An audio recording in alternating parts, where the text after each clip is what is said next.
Voilà, bonjour à tous, bienvenue dans ce webinaire aujourd'hui consacré aux violations de données dans le RGPD en particulier.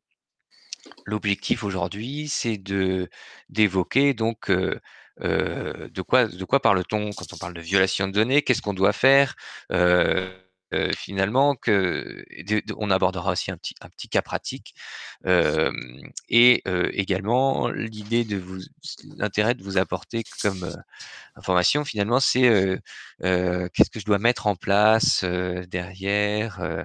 L'idée, c'est vraiment de faire le point sur ce sujet. On le voit, c'est un sujet assez important puisque déjà tout le monde est concerné. Et puis finalement, ça peut arriver beaucoup plus vite qu'on ne le pense, de se retrouver confronté donc au respect de ses obligations. On va le voir. Voilà. Alors, pour ceux qui ne me connaissent pas, je suis Jérôme Demercet. Je suis donc cofondateur de la société Dastra. Dastra, c'est un outil, donc on va le voir, qui va permettre donc de vous aider à la mise en conformité avec le RGPD, mais aussi de piloter surtout cette conformité, cette gouvernance de vos données personnelles, donc que vous allez être amené à traiter dans votre organisation. Je suis juriste de formation, j'ai travaillé à la CNIL pendant plusieurs années avant de faire du conseil et j'accompagne aujourd'hui les clients donc dans leur utilisation de la plateforme. Je suis accompagné d'Estelle, que tu essaies de présenter.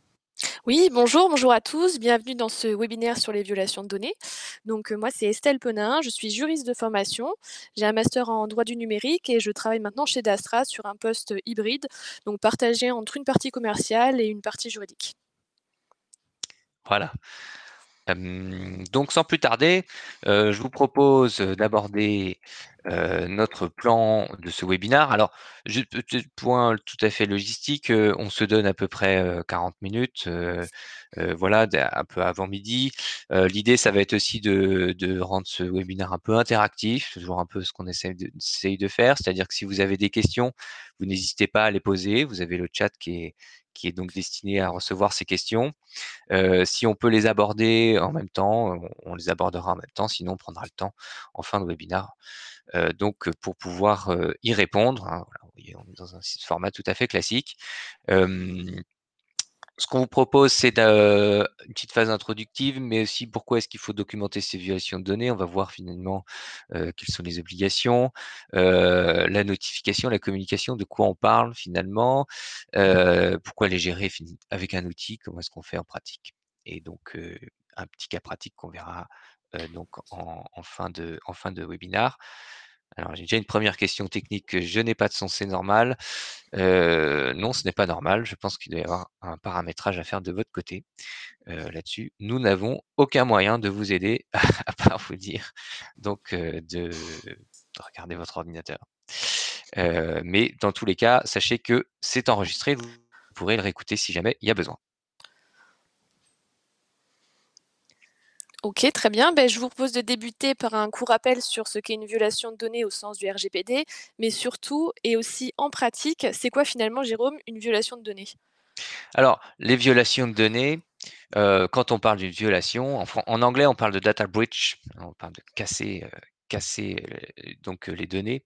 La violation, ça va être une définie par le RGPD directement comme donc un peu un incident, si vous voulez, donc qui va concerner la sécurité des données personnelles, hein. Donc voilà, il peut y avoir plein de causes à cet incident qui peut être accidentel ou mal intentionné et ça peut être on va le voir, un élément, un incident qui va avoir une conséquence sur les données personnelles, en termes de qui couvre le spectre de la sécurité et qui généralement va couvrir trois types de conséquences bien connues, donc de toutes les personnes qui travaillent dans la sécurité informatique ou qui abordent ce sujet de près ou de loin, donc qui est l'intégrité, la disponibilité et la confidentialité des données, hein. Donc vraiment de manière très pratique, la violation, c'est donc un événement qui s'est passé concernant des données à caractère personnel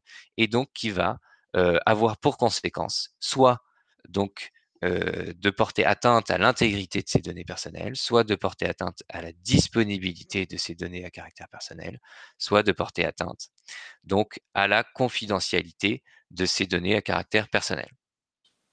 D'accord, donc pour résumer, une violation de données, ça peut intervenir de manière accidentelle ou intentionnelle et provoquer un incident de sécurité compromettant l'intégrité, la disponibilité ou encore la confidentialité. Tout à fait. Ouais. D'accord. Est-ce qu'on peut avoir un peu des exemples de types de violations de données? Oui, alors, on peut avoir des exemples. On peut aussi, aborder, rapidement ce que c'est que l'intégrité, la disponibilité et la confidentialité. La confidentialité, c'est le plus connu, on va dire, c'est, que quelqu'un, un tiers, donc une autre personne, a eu accès ou en tout cas a visionné les informations ou y a accès, sans qu'elle n'y soit autorisée. C'est très classique, c'est vous n'avez pas le droit, donc si jamais quelqu'un qui n'a pas le droit d'accéder aux données y accède, vous avez ici une atteinte à la confidentialité. La disponibilité, c'est que les données donc ne sont plus disponibles, alors ne sont plus accessibles par les personnes donc qui doivent y accéder. On peut penser par exemple à des données de santé dans un dossier médical. Le jour où vous avez besoin d'accéder à votre dossier médical, vous avez confié des informations, vous avez un traitement qui est mis en place et si ces données ne sont plus accessibles, vous avez ici une atteinte à la disponibilité de ces données. Et enfin l'intégrité. Ah oui, alors France Hélène, vous n'avez pas de son. Bon, bah, écoutez, ça je malheureusement, on peut pas faire grand-chose pour vous. Donc, je vous l'aurez en replay. Et enfin, ce que je disais sur l'intégrité, c'est qu'effectivement, vous,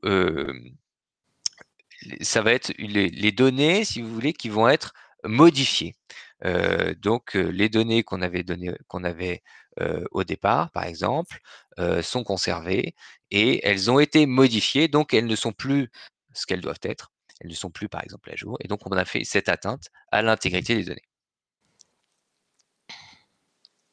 On peut aller un peu plus dans le concret, à travers notamment des, types finalement de sources, qui vont, conduire à une violation de données. On les connaît, voilà, on peut en envisager quelques-unes.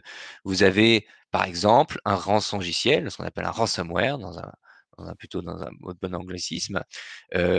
Donc l'idée, c'est ici, vous avez un logiciel qui est installé sur votre machine et qui va donc chiffrer, par exemple, les informations, c'est-à-dire les rendre inaccessibles, les rendre aussi, par exemple, indisponibles, et qui peut parfois aussi donc les exfiltrer, c'est-à-dire sortir les informations de votre serveur pour les stocker ailleurs et donc les rendre accessibles à des personnes qui ne sont pas autorisées. Hem Ça, c'est un logiciel. Vous pouvez avoir des attaques aussi, sur les données, à travers d'exfiltration de données. On parle de différentes attaques, alors là, on peut être plus dans le technique, mais vous pouvez avoir des injections, SQL et cetera. Donc vous pouvez avoir, plusieurs ce type-là. Vous pouvez avoir aussi un risque humain interne, par exemple en cas d'accident. Si vous avez, un employé et on verra, qui était peut-être pas assez sensibilisé ou en tout cas qui n'a pas pris la mesure, des informations dont il avait la charge, il peut se retrouver à faire une mauvaise manipulation, par exemple, et à rendre les données accessibles à des tiers. On pense par exemple à un cas très connu, qui est la la le fait de donner dans les destinataires d'un mail l'ensemble d'une base de données d'emails au lieu de mettre tout simplement les emails en copie cachée. Copie carbone, copie cachée, je ne sais plus comment on dit. Et enfin, vous avez aussi le vol de documents papier ou d'appareils. On pense évidemment à une clé USB, mais aussi un ordinateur. Voilà, vous êtes dans le train et vous avez laissé votre ordinateur pour aller prendre un café. Voilà, on vous l'a volé à la prochaine gare. Bon, ça peut arriver.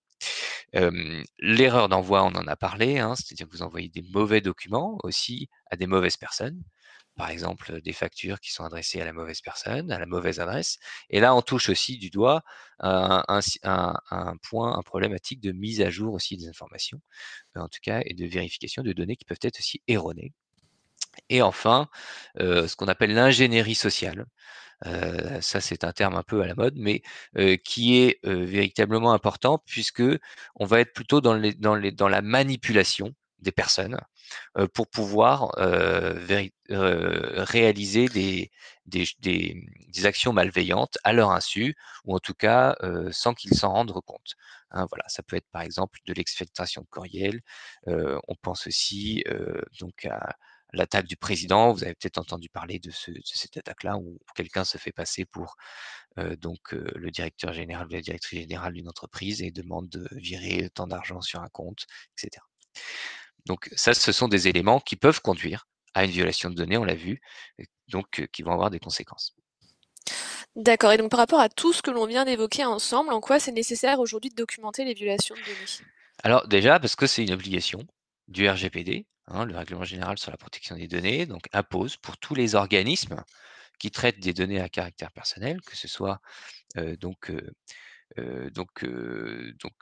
voilà, que ce soit des organismes privés ou des organismes publics, donc de documenter les violations de données, c'est-à-dire de tenir comme un registre, si vous voulez, une liste de toutes les violations qui ont été repérées, qui ont été enregistrées au niveau de l'organisation, et donc avec un certain nombre d'informations qui doivent être documentées dans cette liste. L'idée, c'est aussi pour vous de mettre en place en interne une organisation pour pouvoir prévenir aussi ces violations. L'intérêt de toute la réglementation aujourd'hui, c'est que les violations n'arrivent pas. Il faut bien l'avoir en tête, hein, c'est-à-dire que c'est quelque chose qu'il faut éviter. On ne veut pas avoir de violations et si on a des violations, on veut que les risques soient les plus faibles possibles.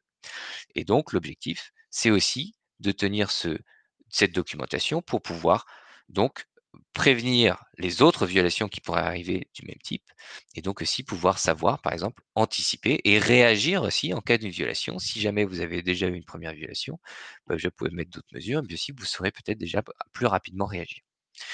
Qu'est-ce qui est concerné? Donc, on l'a vu, effectivement, tous les organismes, qu'ils soient publics ou privés, quelle que soit la taille des organisations. Et là-dessus, plus vous êtes gros, je dirais, moins vous avez de chances d'être attaqué. Hein, souvent, les attaquants sont vraiment des lâches et qui vont s'attaquer aux plus faibles parce que c'est les plus faciles, c'est les cibles les plus simples. Et donc, malheureusement, les PME, TPE sont vraiment les cibles les plus courantes sur les violations de données et donc qui ont aussi des enjeux importants. Et on le voit, hein, voilà, les collectivités, les PME, souvent qui se font attaquer, qui ont toute leur activité métier qui part, qui disparaît d'un coup, parce que derrière, on n'a pas forcément mis en place des bonnes mesures de sécurité. Ensuite, vous avez aussi les sous-traitants qui peuvent être impliqués dans cette documentation des violations. Alors, pour rappel, les sous-traitants, hein, ce sont les personnes, les entreprises, par exemple, qui vont agir pour le compte d'autres entreprises, donc qui vont traiter des données pour le compte du responsable de traitement. Et donc, ces entreprises-là, ces sous-traitants doivent, eux, avoir un rôle de prévenir donc le responsable de ce traitement par exemple, une violation est en cours chez eux et doivent contractuellement s'assurer d'un certain nombre d'informations euh, à, euh, à transmettre au responsable de traitement. Il faut voir que l'obligation du RGPD, du 33 5 du RGPD, donc qui impose de tenir cette documentation, elle est sous la responsabilité du responsable de traitement. Hein. Donc c'est bien lui. Si vous faites appel à vos sous-traitants et que eux ont des violations qui vous concernent vos traitements, eh ben, il faut que vous puissiez donc documenter ces violations. Et quelles sont les sanctions si, cette documentation elle est pas respectée aujourd'hui? Alors, le RGPD, évidemment, prévoit des sanctions assez classiques, hein, donc il y a 2 niveaux de sanctions et là, on est dans le niveau de sanction, je dirais, le plus bas, mais qui reste quand même très élevé puisqu'on est, dans des amendes administratives qui peuvent s'élever à 10 000 000 € maximum ou 2 du chiffre d'affaires mondial. Mais ça peut être également c'est souvent le cas en termes de violation, puisqu'on voit que c'est imbriqué avec d'autres réglementations, en particulier donc les dispositions du code pénal, donc qui prévoient aussi des sanctions en cas de non-respect de l'obligation de sécurité en particulier. Et donc, le fait que vous ayez une violation aussi démontre que vous n'avez pas peut-être mis en place les mesures de sécurité adéquates pour pouvoir empêcher la survenue de cette violation. Donc, vous avez aussi aujourd'hui des sanctions pénales, donc 5 ans d'emprisonnement et 300 000 euros d'amende, ou 1 million et demi pour une entreprise, donc qui peuvent être aussi sur ce sujet. Vous avez également la possibilité d'avoir aussi des actions de groupe qui peuvent être réalisées sur la base du RGPD, par exemple pour des associations de consommateurs qui vont avoir des actions qui vont fédérer plusieurs dizaines de centaines, voire de milliers de consommateurs qui pourraient être victimes d'une violation.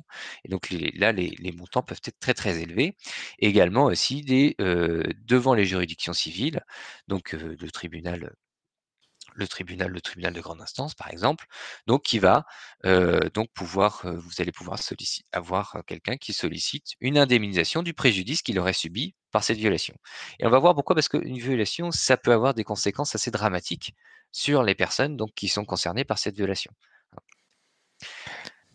Alors, pourquoi est-ce que finalement cette violation, qu'est-ce qu'on peut en tirer comme bénéfice donc dans l'utilisation, donc dans cette documentation? D'une part, d'avoir cet historique, donc de qu'est-ce qui s'est passé dans mon organisation?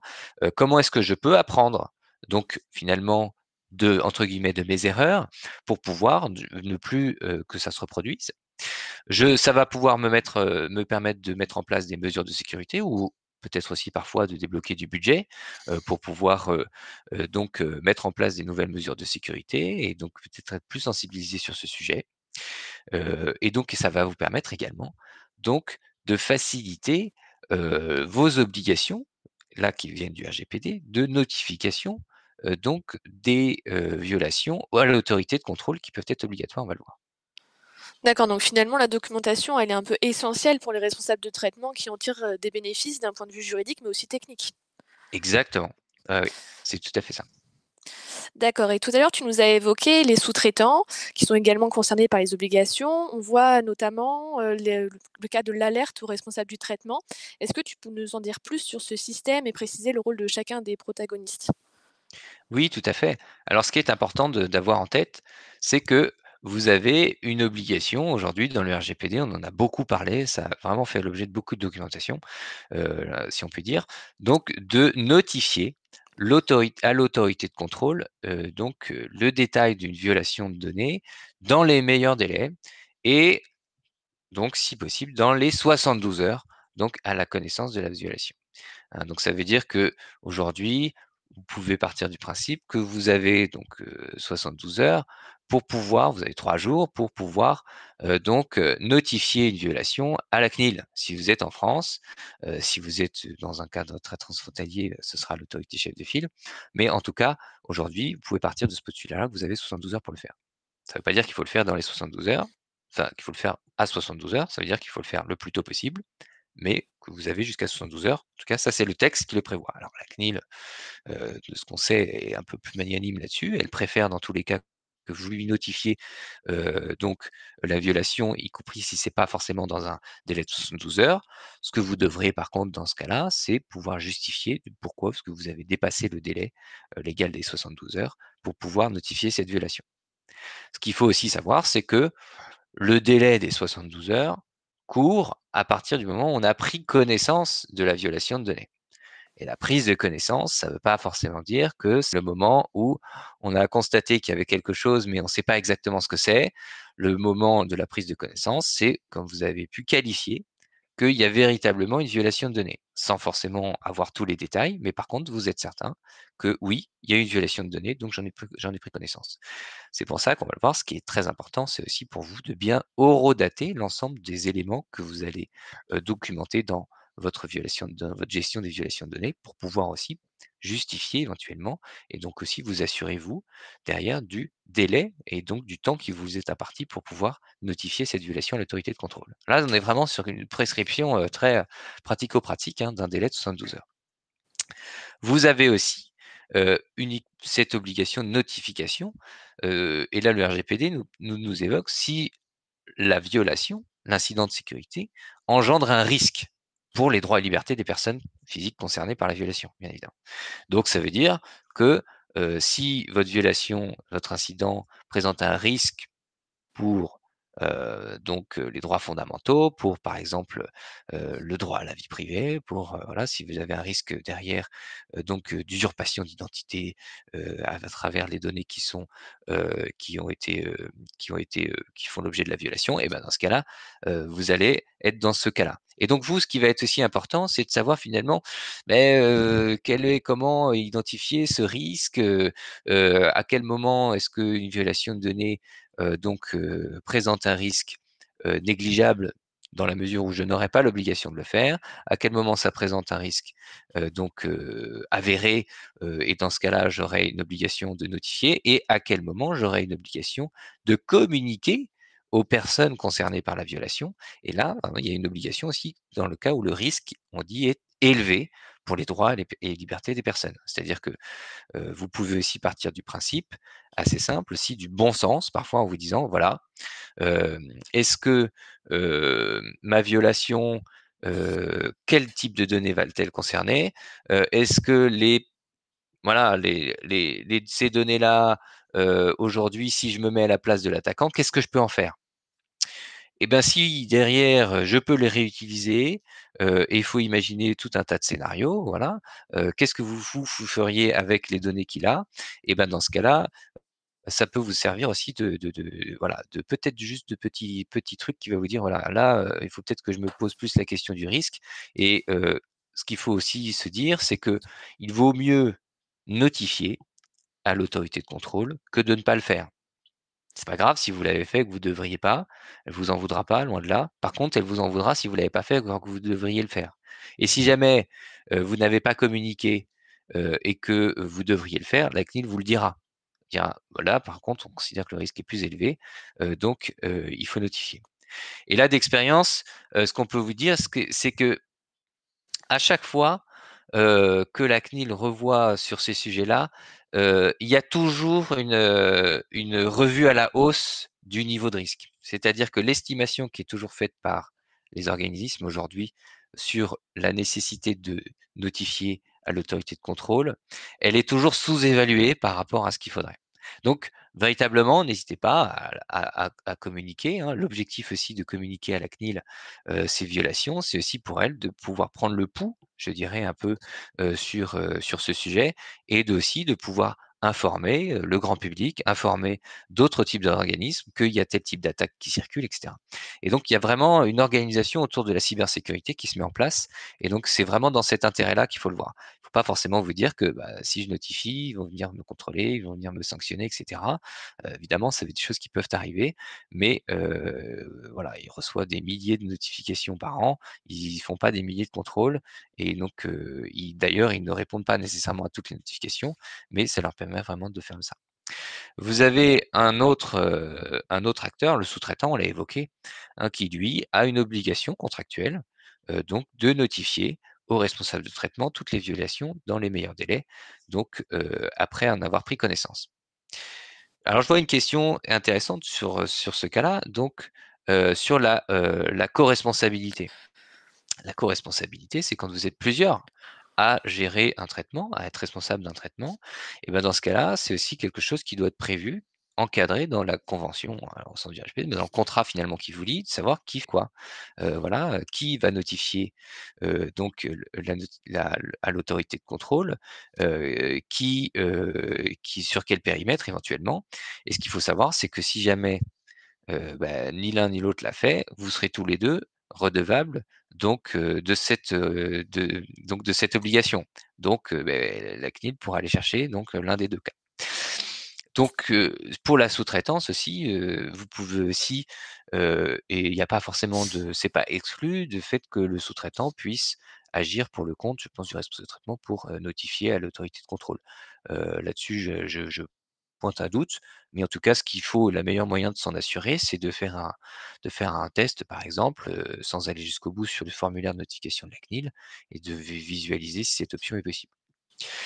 Vous avez enfin l'autorité de contrôle, on en a parlé, qui reçoit, elle, cette notification, hein, qui va la vérifier, et cetera, et qui va ensuite pouvoir donc l'inscrire dans un contexte un peu plus global et qui va aussi faire des vérifications. Des vérifications sur le contenu que vous lui fournissez, sur le contenu éventuellement donc de l'évaluation de risque par rapport aux informations que vous lui donnez.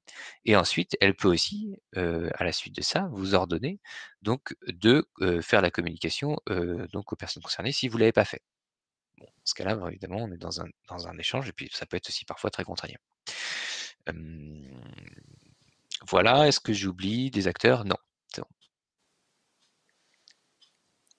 Alors on a peut-être une question à laquelle on peut répondre de suite, là je Oui. vois de Antoine. Oui. Le délai de 72 heures comprend-il la période d'instruction de la violation avant que le DPO ne saisisse le RT? Alors, ce qu'on dit, c'est que le délai de 72 heures, c'est vraiment la prise de connaissance. Donc, ce qui est important, c'est de savoir à quel moment, on est sûr qu'on a une violation. Donc, tout dépend ce que vous entendez par instruction de la violation. Mais effectivement, ce qu'il faut pas oublier, c'est que vous êtes dans une situation un peu d'urgence quand vous gérez une violation de données. Donc, il faut réagir vite. Si vous prenez votre temps et que votre procédure prévoit que il y a telle personne, il y a 10 strates avant de pouvoir valider le fait que ce soit bien une violation, bah, peut-être que déjà ce sera peut-être un peu compliqué et puis ce sera peut-être difficilement justifiable auprès du régulateur.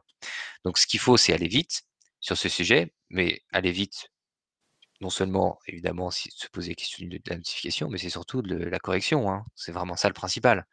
C'est-à-dire que votre urgence, ça va être de corriger le sujet.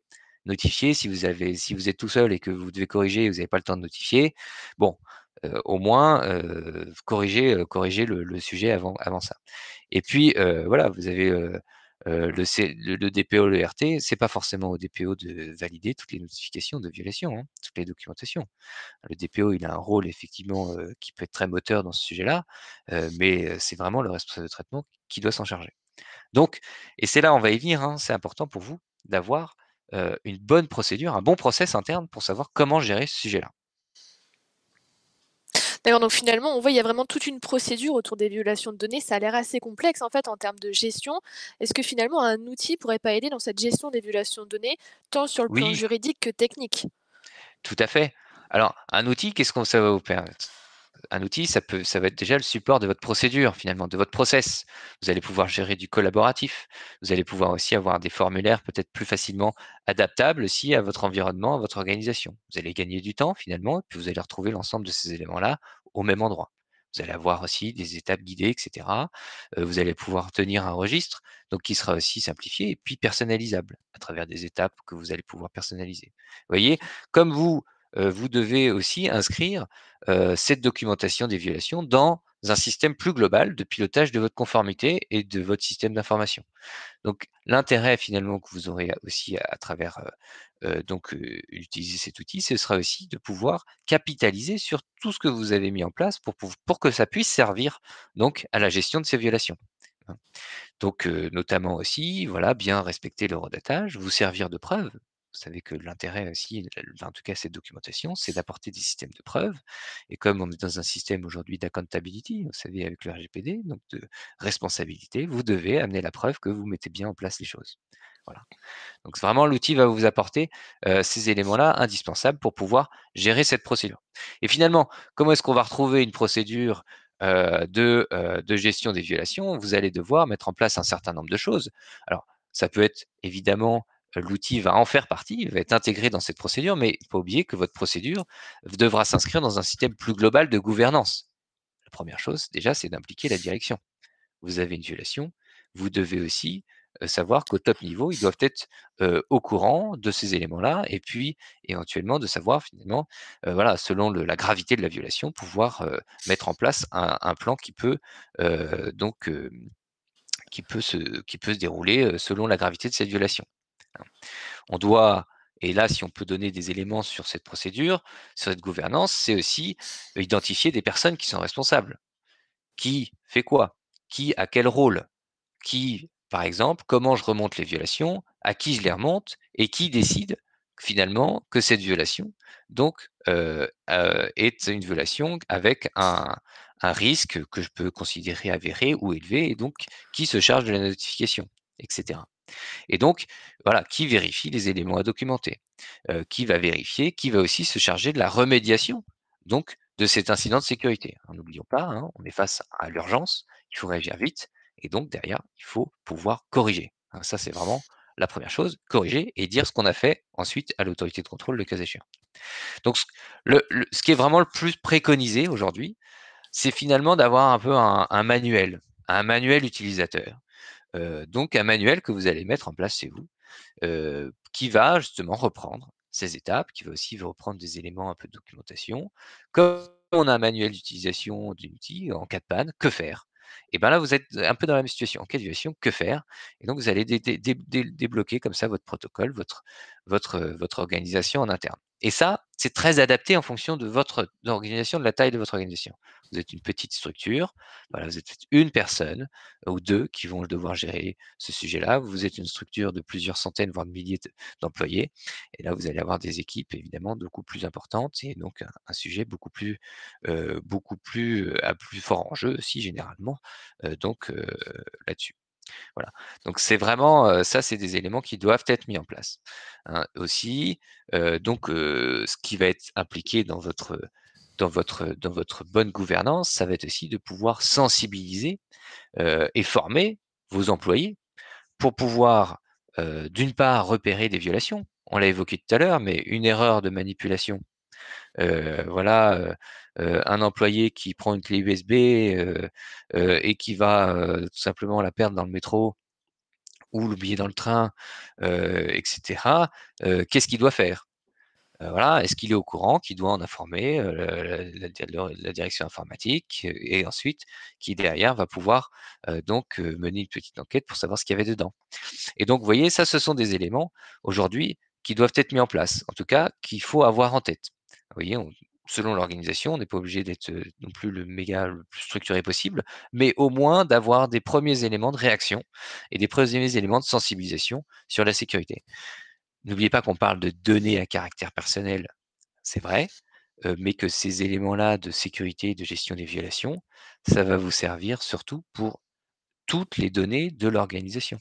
Et on voit aujourd'hui que les données qui ont de la valeur business, de la valeur donc métier sur l'activité, eh ben, elles peuvent aussi ne pas avoir un caractère personnel, donc identifier des personnes physiques, mais elles peuvent aussi être concernées par toutes ces mesures et tous ces incidents. Derrière, hein, pour vous, l'objectif, il est vraiment d'avoir une réaction rapide.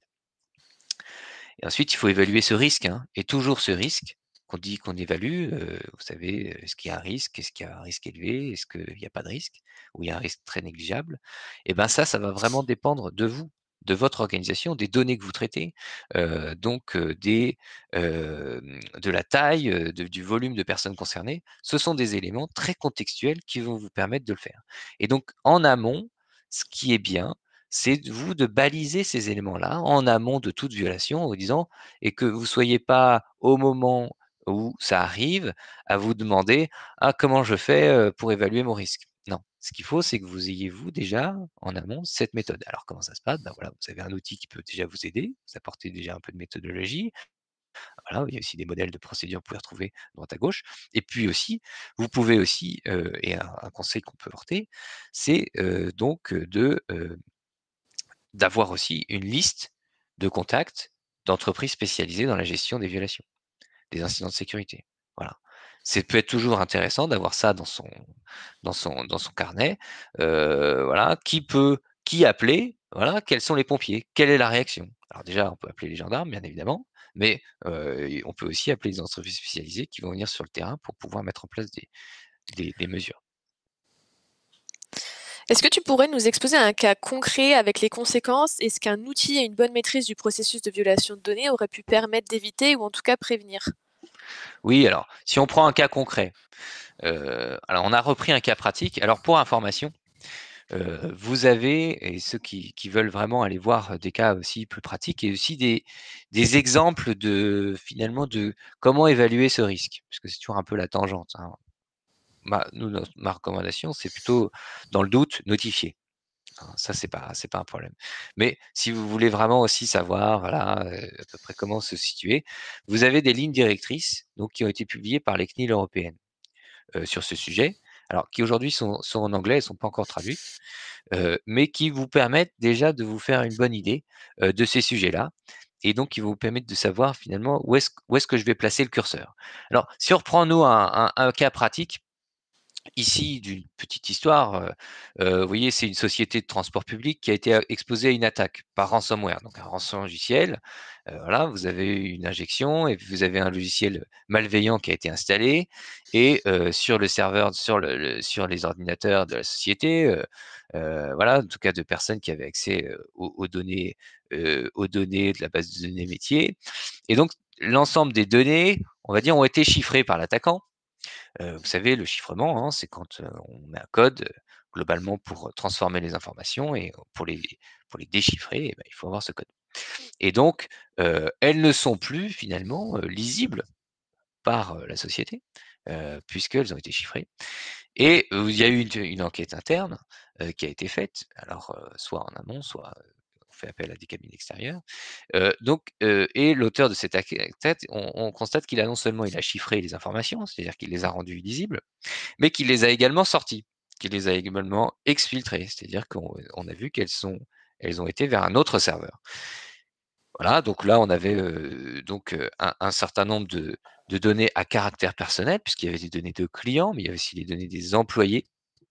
Voilà, et donc vraiment toutes des milliers de personnes donc, qui utilisaient les services donc de l'entreprise de transport public. Voilà, on pourrait tout à fait imaginer, vous avez voilà, la RATP, vous avez l'entreprise, la régie de transport locale et le système de billetterie qui se fait pirater. Et bon, bah, vous avez quand même des informations ici qui sont assez sensibles, donc qui peuvent concerner par exemple l'identité, mais aussi des pièces, des justificatifs d'identité, peut-être des cartes d'identité, mais aussi des données financières comme des cartes de crédit, si jamais on a du paiement régulier, etc.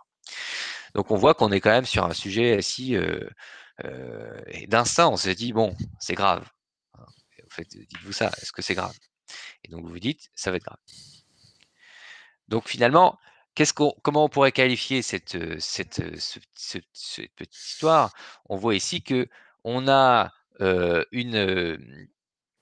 on a des données qui finalement sont illisibles, c'est-à-dire qu'elles ne sont plus disponibles en fait, puisque on n'arrive plus à les lire. Donc elles ne sont pas supprimées puisque elles sont toujours finalement lisibles, mais il faut avoir la clé. Mais malheureusement, on n'a pas la clé. Donc en fait, aujourd'hui, elles sont juste indisponibles.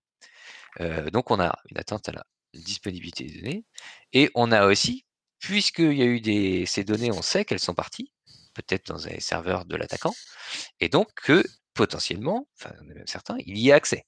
Donc on a une atteinte à la confidentialité de ces données, hein, puisque l'attaquant, ben, finalement, il a pu aussi les copier sur son propre serveur, lui, il peut les lire en clair, puisqu'il les a chiffrés avec donc son propre code. Donc on voit ici que la nature de ces données, on voit que c'est une identité directement identifiante. On a des données financières, qui peuvent être, alors pas forcément sensibles sans RGPD, mais en tout cas, on dit hautement à caractère hautement personnel. Et vous avez aussi un volume très important. Donc on voit que les risques ici sont évidemment importants, le nombre de personnes concernées est élevé, et la quantité de données aussi est important. Et ça, c'est des subtilités, mais quand vous devez aussi notifier votre violation à la CNIL, vous avez aussi l'obligation de dire combien il y a de personnes concernées, mais aussi combien il y a de données concernées. Vous voyez, donc parfois, on peut avoir plusieurs données par type de personne.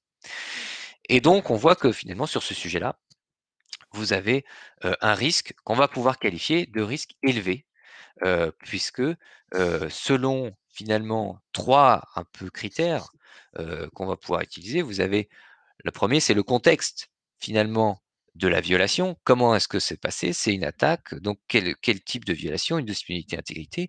C'est aussi quel est le contexte du traitement, les données concernées. Voilà, le grand volume. Ça, ce sont donc ces deux éléments-là, et aussi finalement la capacité donc à travers l'incident, d'identification des personnes. Vous voyez, il y a trois un peu choses comme ça, trois critères qu'on peut utiliser donc pour pouvoir se poser la question finalement si ces informations-là, ce risque derrière pour les personnes est élevé.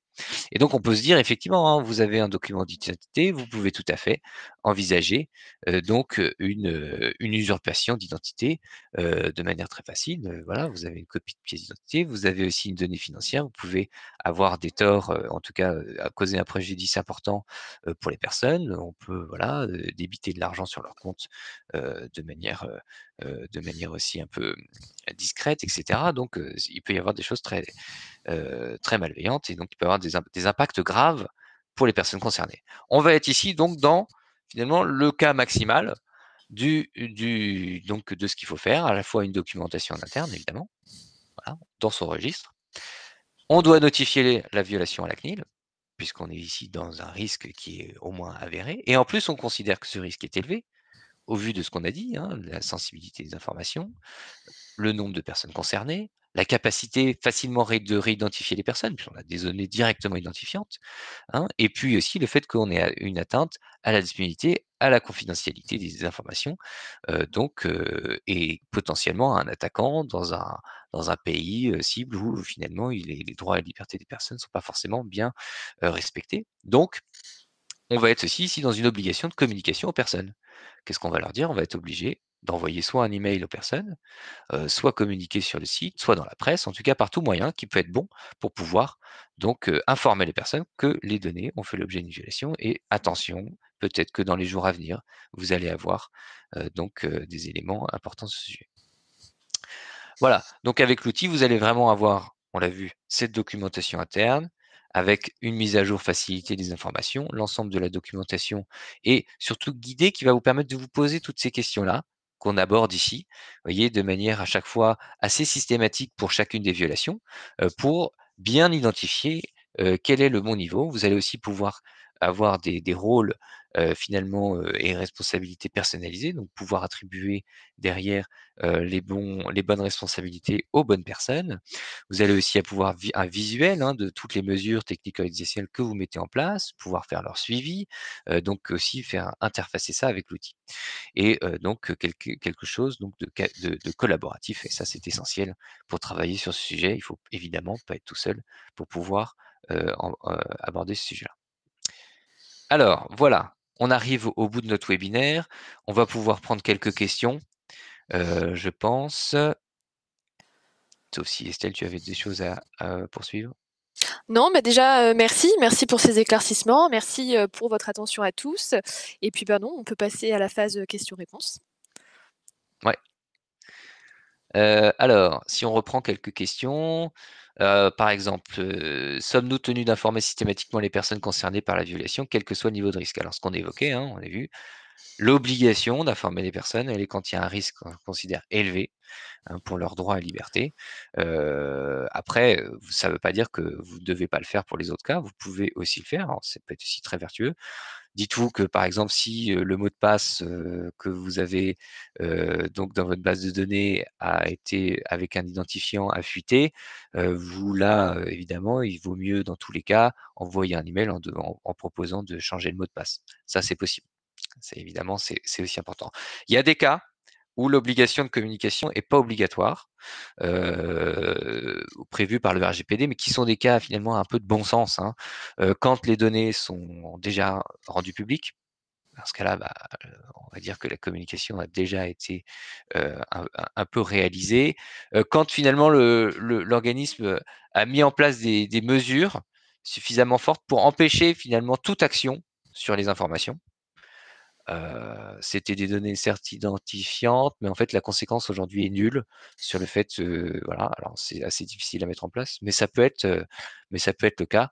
Et il y a un troisième cas que j'ai plus en tête, en tout cas qui va vous permettre aussi, donc de ne pas donc communiquer. Typiquement ça dans un outil, ça va vous permettre d'avoir quelque chose de structuré. Qu'est-ce qu'on peut avoir d'autre comme question? Avec un service de backup de données, effectivement, alors c'est un autre exemple. Si jamais dans notre cas pratique, on avait par exemple une sauvegarde des données, donc il y avait une atteinte à la disponibilité, Mais en fait, ça aurait pas été une atteinte à la disponibilité, puisque immédiatement, vous auriez pu remettre les informations. Ce qu'il faut savoir, c'est que la disponibilité, en tout cas l'atteinte à la disponibilité, c'est le cas quand les données ne sont vraiment plus accessibles. Si jamais vous avez le moyen de les rendre accessibles, à ce moment-là, vous n'êtes pas dans ce cas-là. Et si jamais il s'agit de faire une sauvegarde, une backup, et ben dans ce cas-là, vous êtes bon. Si jamais, par exemple, les données sont à la fois au format papier et à la fois au format numérique, mais que vous avez que le numérique qui est parti, dans ce cas-là, vous avez toujours le papier, les données ne sont pas indisponibles. Elles sont disponibles au format papier. Donc, vous voyez, vous avez des sujets comme ça. Et ensuite, si jamais vous aviez aussi un autre cas. Donc là, dans ce cas-là, on aurait pu peut-être considérer, si on n'avait que l'indisponibilité et que, par exemple, les données n'avaient pas été exfiltrées, donc il n'y aurait pas eu d'atteinte à la confidentialité, et ben qu'on serait ici uniquement dans un risque avéré. On aurait eu l'obligation de notifier à la CNIL, mais on n'aurait pas eu l'obligation de communiquer aux personnes, puisque finalement, les données sont sorties, ne sont pas sorties, elles ont juste été indisponibles, et donc dans ce cas-là, bah, vous les avez rétablies, il n'y a pas de problème. Si jamais, ah oui, pardon, si jamais il n'y avait pas d'exfiltration, on aurait pu aussi envisager le cas où les données qui avaient fuité, donc étaient déjà chiffrées, donc illisibles par l'attaquant. Dans ce cas-là, quand bien même elles seraient sorties, les mesures de sécurité finalement que vous avez mis en place, ben, on pourrait considérer qu'il n'y a pas de risque pour les droits et libertés des personnes, puisque ben, elles seraient illisibles de toute façon par l'attaquant. Donc, il n'y a pas d'intérêt pour l'attaquant, globalement, généralement, de forcer, ou en tout cas de se donner du mal pour pouvoir les déchiffrer. Donc, vous allez pouvoir considérer que la documentation n'a pas à faire l'objet d'une notification. Voilà. Ça, c'est aussi possible. Par contre, ces éléments-là d'évaluation, vous devez le documenter en interne. Voilà. Est-ce que vous avez une recommandation du moment, les moyens pour assurer le contrôle de la qualité des données récupérées? J'essaie de comprendre la question. La qualité des données récupérées, donc si jamais on récupère les informations de la part après un ransomware, par exemple, euh, généralement, c'est-à-dire que c'est difficile si vous avez par exemple les données chiffrées chez vous et que il vous remet une base de données avec les mêmes données chiffrées, mais vous voulez savoir si elles n'ont pas été altérées. Dans ce cas-là, vous pouvez aussi peut-être faire un comparatif des deux bases, en tout cas avec un hash, et puis vérifier s'il n'y a pas eu des modifications, puisqu'a priori les clés de chiffrement devraient être les mêmes. Je sais pas, là c'est peut-être plus des questions technico-techniques. Ce qu'il faut en tout cas pas hésiter, c'est quand c'est compliqué, véritablement, n'oubliez pas que les enjeux sont importants, à la fois pour les personnes concernées, mais aussi parfois pour votre activité. Il ne faut pas hésiter aussi à se faire accompagner par des entreprises spécialisées qui connaissent bien et qui peuvent parfois remonter, etc., et essayer d'empêcher des choses. Voilà, parfois, hein, ce qu'on dit, c'est aussi, bon, bah, vous débranchez tout. Ça peut être une des bonnes solutions, mais je pense que la meilleure solution dans tout ça, et je pense que c'est ça qu'il faut vraiment retenir, c'est d'anticiper ces choses-là et donc de vous préparer. De vous préparer, ça veut dire déjà de se poser des questions sur tout ce qu'on a évoqué. Donc c'est déjà bien d'avoir suivi ce webinaire, mais maintenant, il faut aussi mettre tout ça en pratique. Voilà. Et donc, bien évidemment, notre outil, nous le pensons, moi je le pense en tout cas, est l'une des meilleures solutions à vous apporter sur ce sujet.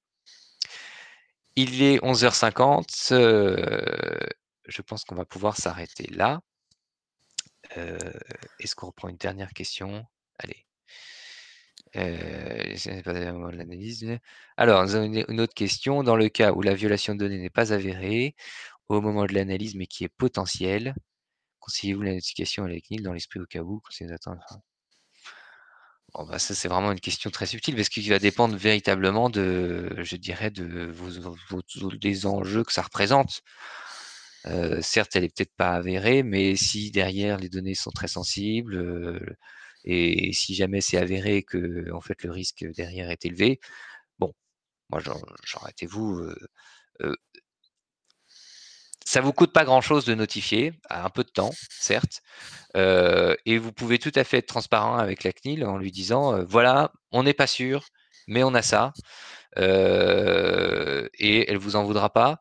Voilà. Alors c'est sûr que ça va vous faire un historique, chez elle, puisqu'elle va conserver elle, donc une trace de cette notification et le jour où elle viendra vous voir, elle évidemment, elle reprendra cet historique. Mais c'est pas quelque chose de gênant, je pense. Moi, je pense qu'il vaut mieux le faire. Et donc, là-dessus, ma recommandation, c'est surtout d'anticiper et d'avoir la meilleure méthodologie pour pouvoir qualifier cette violation au meilleur moment. Voilà. Et ben, je pense qu'on arrive au bout. Si vous avez d'autres questions, on pourra les reprendre. N'hésitez pas à nous contacter. Sur ce sujet, hein, on sera un plaisir de vous répondre. Et puis, sachez qu'en tout cas, ce webinaire sera accessible en replay. Voilà. Et puis pour ceux qui nous le demandent et gentiment, on pourra transmettre aussi le document. Pas de souci. Très bien. Merci à vous. Merci à tous.